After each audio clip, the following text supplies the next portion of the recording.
If you're thinking about doing some spring cleaning, then we've got just the person to help. Because before you start tackling the mess, you need to know where to start. Peter Walsh is an organising guru who gives his advice to none other than Oprah Winfrey. And he's here this morning with his top tips for getting the house in order. Peter. Pleasure, guys. Pleasure. Now, is Oprah tidy? Unbelievably. And I think it's because with organisation comes a lot, I believe, a lot more focus and concentration. She juggles a lot of stuff. She loves to have things in their place. So it actually sets your life up. Look, I think that's what it's all about. I mean, for me, I'm not the crazy organising guy in terms of organising for organising's sake. It's really about having things in their place so that it removes a ton of stress. And I know both of you have kids. Even more so with kids. All right, stress for me is the second drawer in the kitchen. Okay. You know, under the cutlery, everyone's got the second drawer, don't they, where everything goes in it. Well, what do you do? Funny you should mention that. Look, here's a really simple tip for anyone. Empty all the stuff from the cutlery drawer into a bin. Okay, simple as that. Leave it on the kitchen counter for the next month. Every time you use an item, put it back in the drawer. Following so far? Yes. Okay, every time you use an item, at the end of the month, whatever's still in the box, my friends, you do not need it. Let it go. You throw it out. Give it to Vinnies.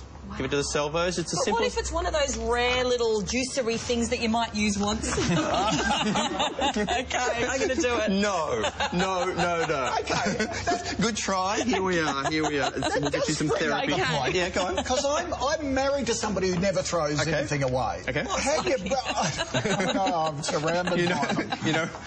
Well, so how do you break that habit? How do you convince somebody to throw it out? Don't focus on the stuff. Don't focus on the stuff, as weird as that sounds. First of all, say, what do you want from this space? What do you want from this room? Peace, harmony, focus, motivation. Then start looking at the stuff and asking, does the stuff create the mood we want?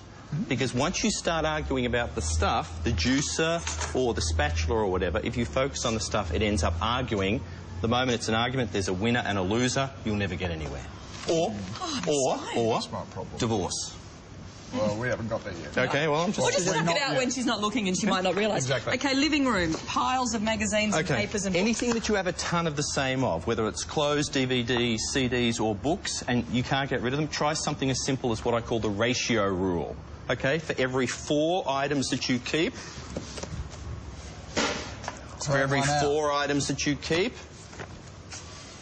Oh, I like it. See, simple as that. And then eventually you'll cut down the stuff to be able to fit into the bookcase or the area or the closet. It's just a simple technique for getting on top of... You could try that with shoes. There you go. Simple as that. Something as simple as that. Well, the sisterhood's got to be against you to try with shoes. Now, what about the home office? Even though we don't work at home, we have stuff for our papers and all that. Well, I know you're a finance guy, right? Okay. Yep.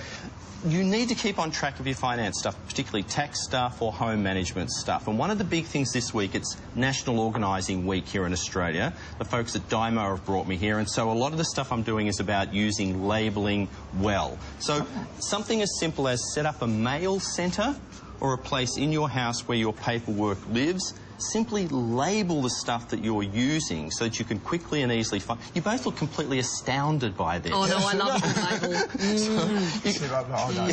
label. You can then simply and quickly find what you need, and when mail comes in, throw the mail into a mail tray so you know exactly where it lives. So it's not, you know, beside the toilet in the master bedroom or in the back seat of the car. So label, and if you want some organising workshops this week, go to nationalorganisingweek.com.au and they'll give you all the details. National workshops on organising. That's it. I love it. You have to stay till the end of the show, though. You can't rush out now to do the workshop. Oh, OK, good. Any other crackers? And also, just a quick question. If you share an office with somebody and your side is relatively organised and their side's not, how do you compromise? How do you find that? Let's get management on the phone so that the more important person in the duo gets their own corner office. Oh, that's... She's been angling for that for years. Hypothetically, right? Any other cracker tips on being or get a piece of masking tape down the centre of the office. She has suggested that.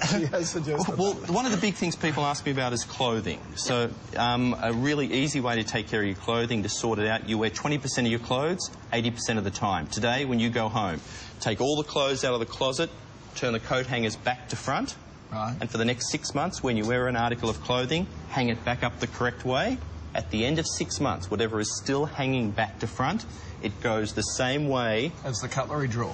Straight to I Goodwill. reckon that's a great tip. Simple. Okay. And also, give them to charity, makes you feel good. Yes. Pass stuff. And same with kids' toys. Like the same thing. Pass on to people less fortunate than yourself. Cut down the volume.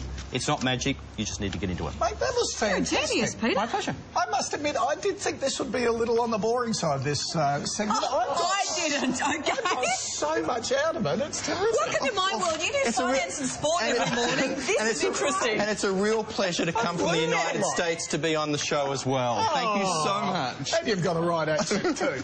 I personally was very excited. This is an obvious reason why the other side of the office sucks. Exactly right. He's out, you're in. Thank you, Peter. Still to come this morning, the country switching from driving on the right to the left. Talk about being organised. We're going to see how it's going to work. But next up...